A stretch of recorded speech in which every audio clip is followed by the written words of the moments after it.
मनसेच्या मेळाव्यातून राज ठाकरे यांनी निवडणूक आयोगासह सत्ताधाऱ्यांवर जोरदार टीकास्त्र डागलाय। महाराष्ट्रात जवळपास 96 लाख खोटे मतदार असून मतदान करा किंवा नका करू, रिझल्ट आधीच ठरलेला आहे असा आरोप या ठिकाणी राज ठाकरे यांनी केलाय।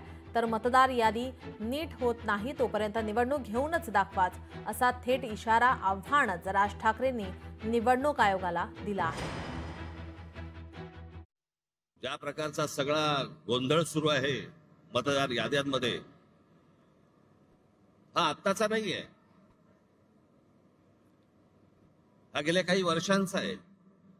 तुम्हाला आठवत असेल तर 2016-17 मी याच्याच विरोधात आवाज उठवला होता, या वोटिंग मशीन आणि मतदार याद्या।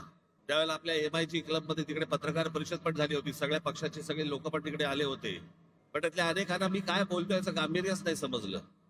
आणि मग ज्या वेळेला प्रत्येकाच्या दरवाजावरती टकटक व्हायला लागली, त्यावेळेला कळून चुकलं की काय प्रकार सुरू आहेत ते निवडणुकीचे। तुम्ही मत द्या नाही तर नका देऊ, मॅच फिक्सिंग झालेलं आहे, मॅच सेट आहे। अशा महाराष्ट्रामध्ये निवडणुका होणार? हे कोणत्या प्रकारचं षडयंत्र, ही कोणत्या प्रकारची लोकशाही आहे? आणि नंतर सांगायचं नाही नाही ह्यांचा एकही आमदार निवडून नाही आला, ह्यांचा एकही खासदार निवडून नाही आला। अरे येईल कसा?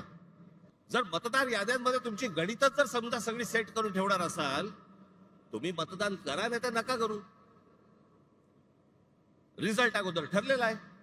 सत्ताधारी पक्षाचा आमदार स्वतः सांगतो की मी माझ्या निवडणुकीला 20,000 मतं बाहेरून आणली, जाहीररित्या भाषणामध्ये बोलतो।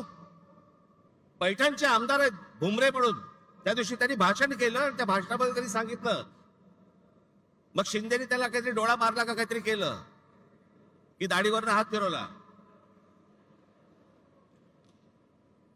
मग लगेच तो बोलला नाही नाही जे बाहेर गेले होते स्थलांतरित होते त्यांना मी आणलं। बघा तुम्ही तुमचंच बघा, अशी सगळी खोटी नावं भरून हे निवडणुकांना सामोरं जायचं म्हणतात।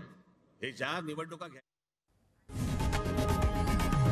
लोकशाही मराठी ऐका, पहा, जागरूक रहा।